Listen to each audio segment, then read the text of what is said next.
L'Esprit Saint de Dieu est ici, au milieu de nous. L'Esprit Saint de Dieu agit ici, au milieu de nous. Il est ici pour nous consoler. Il est ici pour nous libérer. Il est ici pour nous guérir. L'Esprit Saint de Dieu est ici. Agis en moi. Agis en moi. Change mes pensées, change mon cœur, remplis ma vie de ta douceur. Agis en moi, ô Saint-Esprit, agis en moi. L'Esprit Saint de Dieu est ici, au milieu de nous. L'Esprit Saint de Dieu agit ici, au milieu de nous. Il est ici pour nous consoler. Il est ici pour nous libérer. Il est ici pour nous guérir. L'Esprit Saint de Dieu est ici. Agis en moi. Agis en moi. Change mes pensées, change mon cœur, remplis ma vie de ta douceur. Agis en moi, ô Saint-Esprit, agis en moi. Agis en moi. Agis en moi. Change mes pensées, change mon cœur, remplis ma vie de ta douceur. Agis en moi, ô Saint-Esprit, agis en moi. Agis en moi, ô Saint-Esprit, agis en moi. Amen. Amen. Gloire Gloire à à Dieu. Dieu. Merci, Joanne. Merci, Seigneur. Alléluia. Gloire à Dieu. Et voilà. Ah ben, bienvenue tout le monde. Bienvenue à l'étude biblique qui normalement était jeudi, mais là, on l'a repoussé aujourd'hui. Et une super belle journée encore une fois. Ça fait du bien.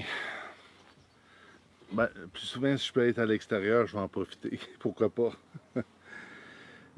Donc, bienvenue à l'Assemblée Vie Abondante de Gatineau pour l'étude biblique. Je veux saluer tous ceux qui nous regardent. Là, je vois qu'il y a un instant, bonjour au pasteur et son épouse et Françoise, mes parents. Je vous salue. Et gloire à Dieu. Amen. Bien, merci Seigneur pour cette journée qui a passé. Merci pour ta miséricorde et ta grâce. Et merci de nous donner tout ce qu'on a de besoin pour pouvoir passer à travers la journée. Et tu nous fais briller, Père éternel. ta lumière qui reflète sur nous. Et merci, Père éternel, de cette opportunité de pouvoir partager les bontés de Dieu et la joie du Seigneur partagée avec tout le monde. Et c'est bien, car ça n'a jamais été autant, la parole n'a jamais été autant prêchée. Justement, j'ai vu aujourd'hui une vidéo sur Twitter.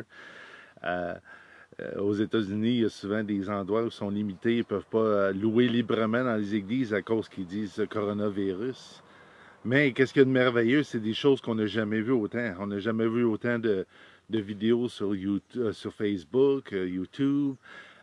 Puis en plus, sur ce Twitter-là, les gens, l'église a été dans le Walmart, parce que c'est pas un problème d'aller au Walmart. Fait que l'église s'est déplacée au Walmart, ils ont commencé à louer des louanges au Walmart. Donc c'est extraordinaire, c'est parfait, c'est ça qu'il faut faire. Vous fermez les églises, ben, on va aller au Walmart, on va louer le Seigneur, puis on va prêcher Jésus. Donc, c'est merveilleux. Peu importe qu'est-ce que l'ennemi peut lancer à travers nous, ou barrer, ou fermer les églises pour nous empêcher d'emmener la bonne parole, mais d'autres portes qui s'ouvrent.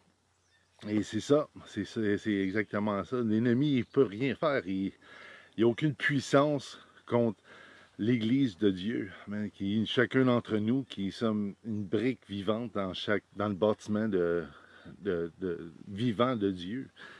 Et je trouvais que c'était une bonne chose à mentionner, quelque chose que j'ai vu. Malgré toutes les choses négatives qu'on voit dans les nouvelles, mais au moins une chose que j'ai trouvée qui était encourageante. Bon, pour aujourd'hui, je vais vous emmener dans une introduction pour mes études à venir. Voilà, si je vous encourage à tourner avec moi, savez vos Bibles, à Apocalypse 1.4. Apocalypse 1.4. Ici, ça dit « Jean, aux 7 églises qui sont en Asie, que la grâce et la paix vous soient données de la part de celui qui est, qui était et qui vient. » Merci Seigneur Jésus, il vient. Et de la part des 7 esprits qui sont devant le trône, devant son trône. Et si vous restez toujours dans Apocalypse, on va tourner ensuite dans Apocalypse 5.6, qui dit ici « Je vis au milieu du trône et des 4 êtres vivants, et au milieu des vieillards, un agneau qui était là comme immolé. » Donc immolé, ça veut dire qu'il était comme sacrifié et qui était mort, ensanglanté. Donc on sait qu'on parle de Jésus ici dans Apocalypse. Il avait 7 cornes, cet agneau-là, il avait 7 cornes, puis 7 yeux, qui sont les 7 esprits de Dieu envoyés par toute la terre. Et on voit souvent des symboles comme ça, surtout concernant le chiffre 7. Et on voit qu'ici, il parle Jean aux 7 églises. Et il parle aussi des 7 esprits qui sont devant son trône. On voit aussi l'agneau qui était immolé, qui a 7 cornes et qui a 7 yeux, qui sont les 7 esprits de Dieu envoyés par toute la terre. Et encore ici, dans Apocalypse 4.5, qui dit « De son trône sortaient des éclairs, des voix et des tonnerres. Devant le trône brûlent 7 lampes ardentes, qui sont les 7 esprits de Dieu. » Si vous vous souvenez aussi, dans le tabernacle de Moïse, il y a aussi la lampe qu'on appelle le menorah, qui est un chandelier à 7 branches, la branche du centre, puis ensuite les autres 3 branches de chaque côté pour un total de 7 qui illuminent, qui éclairent à l'intérieur de la tente. Mais là, ici, il dit qu'ils sont les 7 esprits de Dieu. Et on voit beaucoup ce chiffre-là, 7, le 7 esprits de Dieu, etc. Et c'est pour ça que je veux toucher concernant le Saint-Esprit et concernant ces 7 esprits de Dieu. Qu'est-ce que c'est les 7 esprits de Dieu? Mais heureusement, le prophète Ésaïe nous ouvre un peu les yeux concernant les esprits de Dieu. Qu'est-ce qu'il veut dire par les esprits de Dieu? Dans ce cas-là, dans Ésaïe 11.2. Et vous allez voir aussi également quelle importance ça peut avoir et quel impact ça peut avoir dans nos vies quotidiennes, parce que ça revient toujours à ça. On peut avoir des connaissances, apprendre des choses. C'est des choses qui semblent mystérieuses, puis tout ça, mais si on ne les applique pas dans nos vies, ça ne sert à rien. On veut que ce soit une force, on veut que ce soit une puissance, on veut être plus que victorieux jour après jour. On ne veut pas marcher dans la défaite, dans la dépression, etc. Puis tout ça. Et chaque chose qu'il y a dans la parole, c'est pas juste là pour essayer d'impressionner, mais c'est là pour une utilité, c'est là pour nous encourager, nous fortifier. Et concernant les esprits de Dieu, c'est la même chose. Il y a un seul Dieu. Mais dans Isaïe 11:12, on peut lire l'Esprit de l'Éternel reposera sur lui. Donc, on voit qu'il prophétise concernant Jésus, qui dit que l'Esprit de l'Éternel va reposer sur lui. Il dit, en plus, en part de l'Esprit de l'Éternel qui repose sur lui, il va avoir l'Esprit de sagesse et d'intelligence, l'Esprit de conseil et de force, l'Esprit de connaissance et de crainte de l'Éternel. Alors, qu'est-ce que ça veut dire, ça? Avoir l'Esprit de l'Éternel sur lui. Donc, Jésus, qui était 100% humain et 100% divinité, et en lui reposait toute la plénitude, toute la grandeur, tout ce que Dieu est, reposait en lui. Donc, l'Esprit de l'Éternel reposait sur lui. Donc, l'esprit de sagesse, on sait que Jésus était sage. Souvent, les gens allaient à lui pour lui tendre un piège, mais on voyait que la sagesse qu'il y avait, c'est une sagesse qui surpassait l'intelligence humaine. Et tout le temps, ça finissait qu'il n'y avait plus rien à... le monde se sauvait, comme ceux qui l'accusaient, parce qu'il n'y avait plus rien à dire. Ça ne marchait pas leur piège. Donc, aussi d'intelligence, aussi esprit de conseil et de force. Et on voyait que même les démons, puis les démoniaques, tout ça, par la parole de Dieu, à travers Jésus, ils ne pouvaient pas résister, il fallait qu'ils fuient. Donc, il y avait une puissance en Jésus. L'esprit aussi de connaissance. Lorsque Jésus était au puits avec la femme, donc, il savait qu'il était marié plusieurs fois, etc. Puis elle a reconnu elle dit, « Ah, je vois que tu es un prophète. » Donc, et également de la crainte de l'Éternel. Donc, c'est pour ça ici, cette étude-là est à propos, pas pour quelque chose pour essayer d'impressionner, puis essayer de découvrir c'est quoi cet esprit de Dieu, puis toutes les images qu'on peut en voir dans l'Apocalypse, tout ça. C'est qu'il y a beaucoup d'interprétations, il y a beaucoup de façons de le voir, etc. Mais je veux c'est toujours focuser derrière le regard, focuser sur la personne qui est la source, qui est notre essence dans la personne du Christ. Et c'est toujours là qu'il faut qu'on regarde, c'est toujours là qu'il faut qu'on pointe, c'est toujours là qu'il faut qu'on court. Parce que c'est la seule chose qui va avoir un impact dans nos vies. Donc, c'est là, c'est à propos des opérations, tu pourrais dire personnalité ou des qualités du Saint-Esprit. Et comment le Saint-Esprit opère dans nos vies, qu'est-ce que le Saint-Esprit nous donne, quel va être l'impact, c'est quoi la différence d'avoir le Saint-Esprit? Et dans chacun de notre quotidien, là où on travaille, là, qu'est-ce qu'on fait la journée, où est-ce qu'on pense? Jésus a dit, chaque jour suffit sa peine, pas besoin de s'inquiéter pour demain et de torturer pour les choses du passé. Mais aujourd'hui, Dieu nous donne tous les outils pour pouvoir glorifier son nom, de pouvoir marcher dans la victoire. Puis cette étude-là qui va venir, ça va être à propos concernant ça, justement, qu'est-ce que j'ai mentionné. L'esprit qui repose sur lui, mais qui repose maintenant sur nous à cause de Jésus. Donc, qu'est-ce que ça va faire l'esprit de sagesse? Qu'est-ce que ça va accomplir pour nous? Qu'est-ce que ça va nous emmener? L'esprit d'intelligence, l'esprit de conseil, l'esprit de force, l'esprit de connaissance, l'esprit de crainte de l'Éternel. Donc, dans les semaines à venir, dans les prochaines études, on va regarder chacun de ces aspects-là. Et qui, la semaine prochaine, je vais parler justement concernant l'esprit de sagesse. Et après ça, on va aller continuer avec l'esprit d'intelligence, celui de conseil, de force, de connaissance et de crainte de l'Éternel. Parce que je ne pourrai pas tout mettre ça dans juste une étude. Donc vraiment, il faut que j'étale. Donc ça va me prendre au moins tout le mois qui vient. Fait que gloire à Dieu. Ça va être intéressant. Je sais qu'on va grandir, on va être encouragé et on va trouver du plaisir là-dedans, dans la présence de Dieu. Donc, quand on regarde tout ça, lorsqu'on regarde qui est le Saint-Esprit, nous devons toujours regarder à travers la personne du Christ, comme que je disais. De voir le Christ, c'est de voir le cœur du Père, l'amour que le Père a pour nous. Et Jésus est la manifestation de cet amour-là, car Dieu a tant aimé le monde qu'il a donné son Fils unique. Et c'est ça qui commence tout. C'est le commencement et la fin en même temps. Donc, le Saint-Esprit qui est l'Esprit de Jésus. On va lire dans 1 Pierre 1, 10, 11. Ici, Pierre, l'apôtre Pierre, qui écrit ces choses-là, qui dit les prophètes, donc comme Ésaïe qu'on a lu tantôt. Il dit les prophètes qui ont prophétisé touchant la grâce, donc des prophètes qui ont parlé concernant Jésus, tout ça, sans le voir, sans le connaître, sans savoir c'est quoi exactement, qui vous a été réservé, ont fait ce salut l'objet de leur recherche et de leur investigation, voulant sonder l'époque et les circonstances marquées par l'Esprit de Christ qui était en eux, et qui attestait d'avance les souffrances de Christ et la gloire dont elles seraient suivies. Donc, les prophètes qui parlaient déjà de Jésus, cette chose-là, comme maintenant, on vit dedans dans cette période-là, touchant la grâce.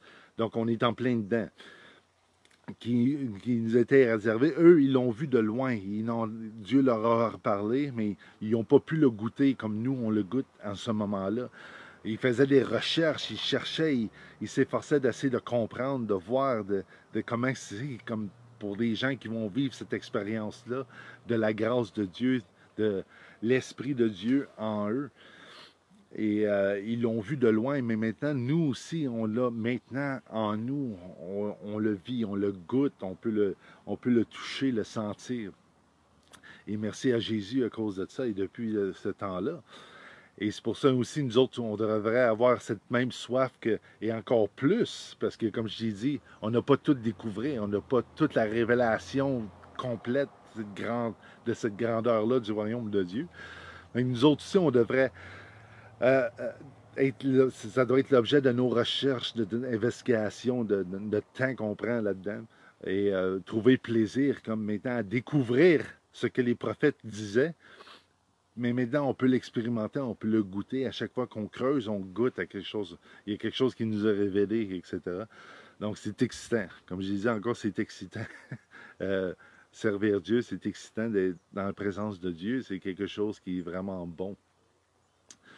Donc, ici, on voit que il dit, voulant sonder l'époque et les circonstances marquées par l'Esprit de Christ qui était en eux. Donc, l'Esprit de Christ, déjà, qui agissait. Donc, le Saint-Esprit qui, comme vous savez, la parole dit, il est notre ami, notre consolateur, notre conseiller, notre guide, notre enseignant. C'est une aide. Donc, Dieu est bon, puis tout ce qu'il donne, tout don est bon. Donc, le Saint-Esprit n'est pas là pour nous faire du tort ou nous enlever quelque chose qu'on a de besoin ou qu'on croit qui est bon. Mais le Saint-Esprit est complètement pour nous, pour qu'on marche dans une liberté totale. Excusez, puis, il nous donne l'habilité, la puissance de vivre une vie victorieuse, comme croyant en travaillant par nous, donc il travaille par nous, donc on a la victoire, pour que dans le ministère, on puisse annoncer la bonne nouvelle. Il ne faut pas oublier, perdre de vue que Jésus a envoyé ses disciples et dire annoncer la bonne nouvelle. C'est quoi? C'est pas de juger, de condamner, puis de dire à tout le monde qu'ils vont en enfer. C'est pas le cas. Mais la bonne nouvelle, c'est le contraire. C'est que Dieu a tant aimé le monde qu'il a donné son Fils unique. Donc, Dieu nous donne cette habilité-là, la puissance par le Saint-Esprit, de vivre cette vie victorieuse-là, cette liberté-là de pouvoir prononcer la bonne nouvelle. Puis travailler dans le ministère, faire le travail que le Seigneur a préparé, les bonnes œuvres que Dieu a préparées devant nous pour qu'on puisse marcher dedans, que la parole a dit. Et comme les apôtres faisaient, comme pour annoncer la bonne nouvelle, guérir les malades, ressusciter les morts, exorciser les démons. Donc, il fait avancer le royaume de Dieu à travers nous. Et le Saint-Esprit crée et bouge dans notre sphère d'influence, là où ce qu'on est, avec les habiletés qu'on a, notre caractère qu'on a, etc. Et il veut travailler individuellement et par toi. C'est-à-dire que peu importe, que même si tu crois que tu n'es pas au niveau d'un certain, on a déjà parlé, c'est pas une on est tous dans le même royaume et on a tous le même esprit. Mais on va le manifester différemment, comme Joanne à 6h30 lorsqu'elle a amené la louange. Euh, la, toi, on peut expérimenter la guérison à travers la louange, par les actions de grâce. On peut être libéré de quoi que ce soit qu'on est addicté. Toute,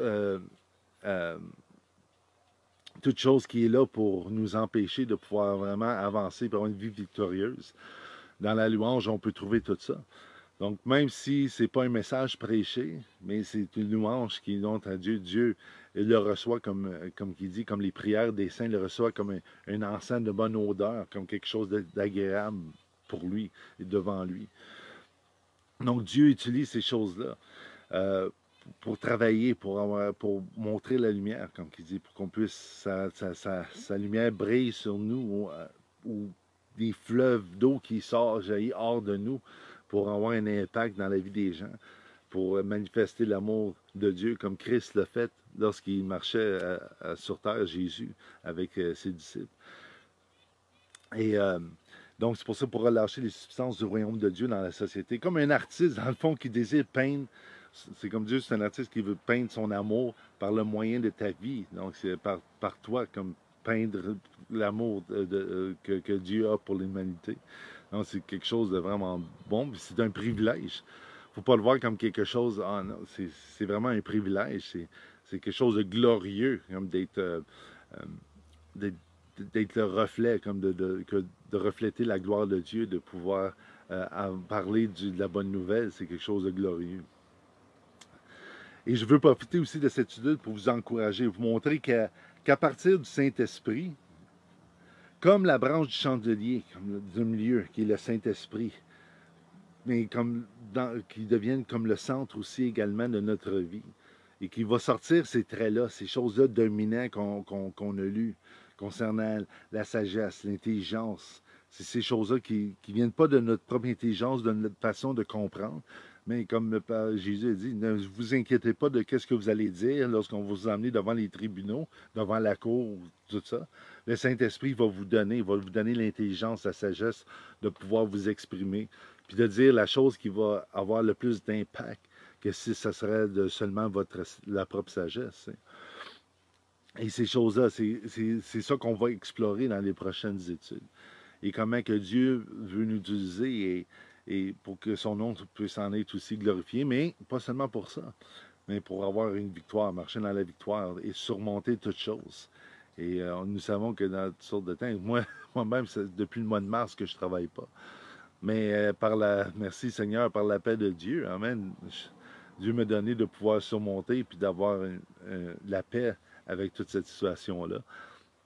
Et ça ouvre les portes de pouvoir être là aujourd'hui, de pouvoir vous parler en ce moment. Je remercie Seigneur pour ça. Donc, dans les semaines qui vont suivre, c'est ça, on va explorer donc l'esprit de sagesse, d'intelligence, l'esprit de conseil et de force, l'esprit de connaissance et de la crainte de l'Éternel.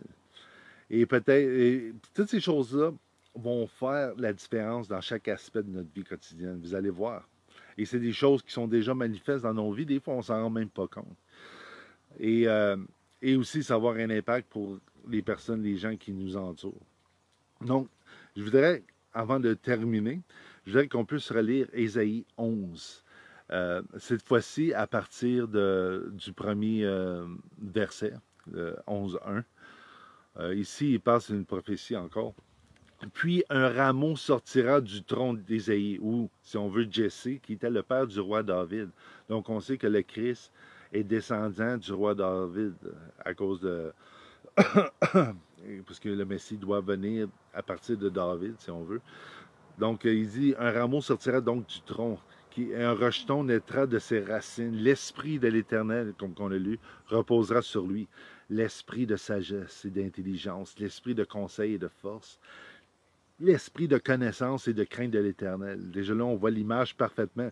Même si on lit juste ça, tout de suite, on peut y penser à Jésus. Il n'y a aucun doute là-dessus. Nos yeux sont ouverts là-dessus. Mais pour eux, Il ne savait pas encore. Mais on peut voir que le Jésus qu'on connaît, qu'on lit dans les évangiles, on voit que c'est le même Jésus qui était prophétisé ici dans Isaïe, ça fait aucun doute.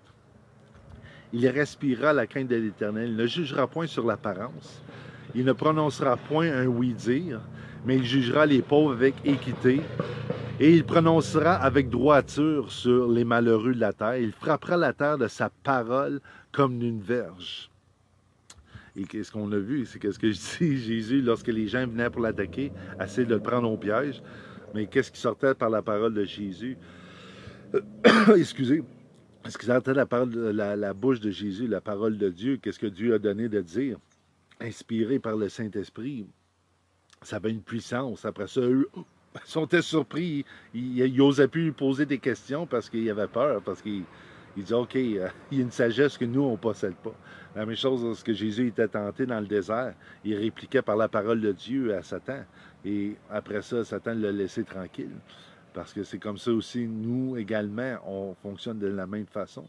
Et c'est comme ça qu'on voit la victoire. Et avec l'étude qui s'en vient, on va passer à travers toutes ces choses-là. Et je vous dis, ça va être vraiment intéressant. Donc, je vais continuer ici, excusez, qui dit, donc il frappa la terre de sa parole comme d'une verge. Pouf! Il dit, merci à Jésus. Donc, merci à Jésus qui est l'huile. Ça, c'est moi qui dis, c'est pas dans le verset. Donc, Jésus, c'est l'huile qui est l'essence, la source qui alimente le feu, qui fait briller le chandelier. Puis ça, c'est comme un chandelier qui brille dans nos corps, qui brille dans les ténèbres, pour montrer toute la puissance de l'amour de Dieu. Et je vous invite jeudi prochain à 6h30 pour la prochaine pour poursuivre dans cette étude-là qui va être ici l'esprit de sagesse, qui va être super intéressant. Et on sait qu'on n'aura jamais assez de trop de sagesse, mais on veut la sagesse de Dieu, même qui surpasse toute intelligence. Et n'oubliez pas, demain, Assemblée Vie Abondante de Gatineau, on va être sur place au 111 rue Broadway-Est à partir de 10h. Et on va être à l'extérieur, en dessous d'un arbre. Il va faire super beau. On va avoir un super bon temps ensemble. Donc, je vous invite. Et aussi également à suivre David Lyon, le pasteur David Lyon, du lundi au vendredi, qui appelle Five at Live. Live at Five, excusez. Qui est à 5h le matin, et ses études bibliques également en anglais le mercredi à 7h30. Soyez bénis, passez un excellent week-end, puis gloire à Dieu, soyez bénis, amen.